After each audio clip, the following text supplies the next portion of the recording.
Bismillahirrahmanirrahim. Assalamualaikum warahmatullahi wabarakatuh.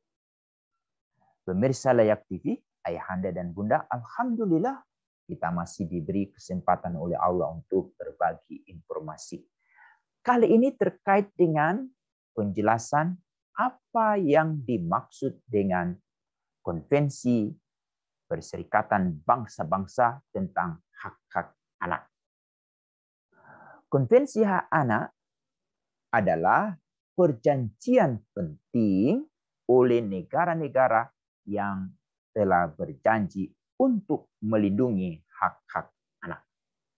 Ayahanda dan Bunda, apapun penting dengan kita telah memiliki konvensi anak dan kemudian kita ratifikasi, lalu kemudian diharmonisasikan dengan kebijakan-kebijakan lain. Seluruh kepala negara menyadari bahwa untuk mewujudkan dunia yang damai, itu kuncinya adalah bagaimana kita mempersiapkan anak itu sendiri. Kalau sejak dari awal mereka hidup damai, mereka tidak pernah direndahkan martabatnya oleh siapapun termasuk kedua orang tuanya, minimal berkata saja tidak diperkenankan, insya Allah anak-anak akan tumbuh, berkembang menjadi individu yang selalu meninggikan harkat dan martabat manusia. Terlintas berkata saja mereka tidak bersedia, apalagi mereka harus melakukan kekerasan kepada orang lain. Ini yang menjadi catatan penting. Lalu kemudian, apa pentingnya kalau kita mendalami konvensi anak? Dengan kita mendalami konvensi anak, kita akan tahu siapa anak-anak itu sendiri.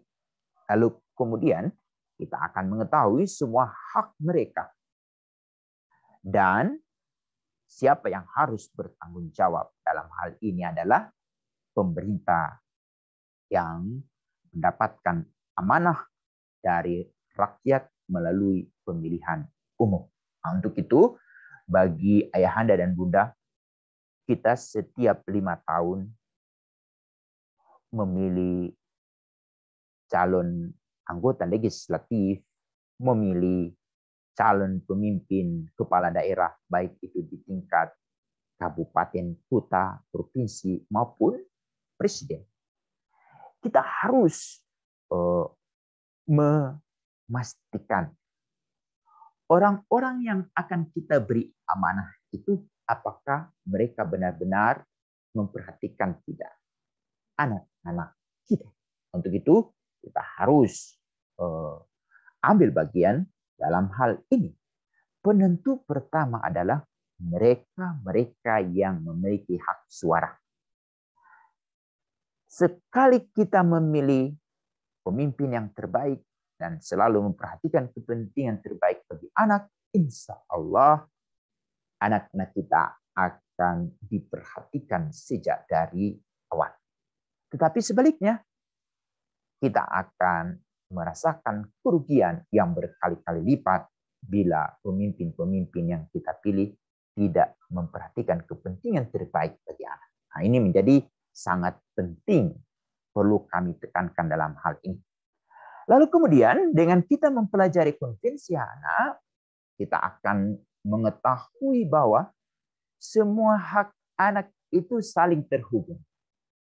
Baik itu hak kesehatan, hak pendidikan, hak sosial, hak sipil, dan hak-hak lain itu saling terhubung. Lalu yang kemudian, semua hak sama pentingnya.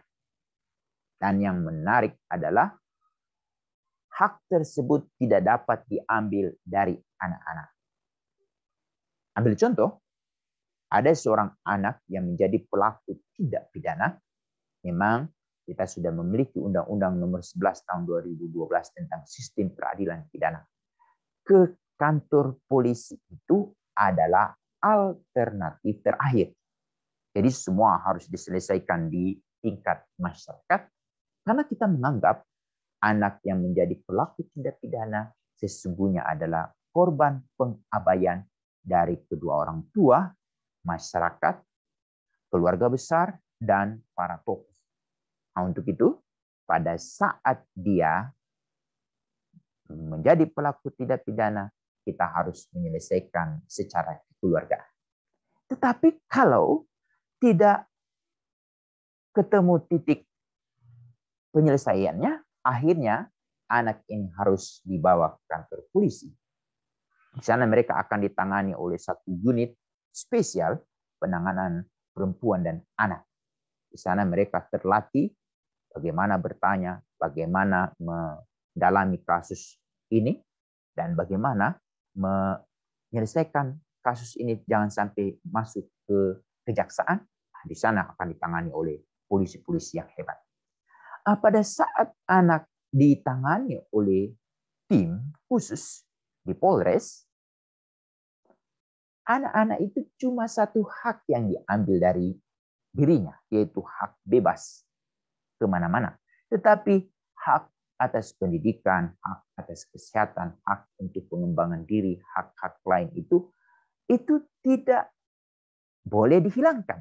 Nah, untuk itu, kepala sekolah yang hebat adalah bila anak muridnya diproses oleh teman-teman di kepolisian, kepala sekolah langsung menelepon Kapolres, Bapak Kapolres, ada anak kami di sana yang sedang mengalami masalah. Ini semua karena pengabaian dari kami juga. Nah, untuk itu, berilah kesempatan kepada kami untuk memberikan akses kepada anak tersebut terkait dengan hak-hak atas pendidikannya. Nah, ini menjadi satu hal yang sangat unik bila itu terjadi.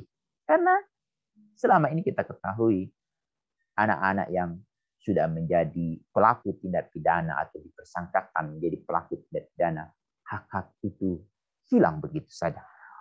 Untuk itu, dengan kita mempelajari konvensi hak anak, penekanannya jelas dan tegas. Sampai di sini penjelasan kami.